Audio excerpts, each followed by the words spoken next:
कि तुहरु लहरी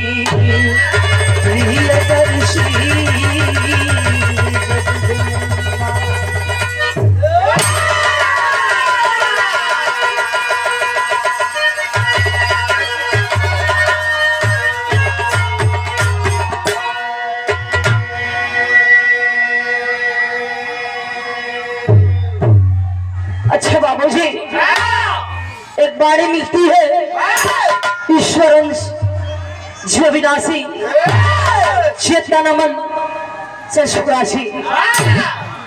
देखिए भैया, हर एक आत्मा में परमात्मा के निवास हुआ बाबूजी। सबसे पहले ऐतिहासिक धरती, ये वीरों की धरती है। खीरीपुर के पावन पवित्र वसुंधरा के गोद में बैठे हमारे देवता है आप लोग, हमारे भाग्य विधाता आप लोग। और स्वागत करी में बराती पक्षों चाहे घराती पक्षों, हितनाथ गोतिया परिवार, दर्द संगी साथी, और स्वागत करी हमारे बड़े भैया चैनल वाले भाई लोग बड़ी दूर से आए हैं। आज आपका भी स्वागत बंधन है। और हमारी संगत करें बड़े भैया ऑपरेटर महोदय जी। सुंदर बाजा है, सुंदर व्यवस्था है, सुंदर मुकद्दार भी है, सुंदर लोग भी आए लोग।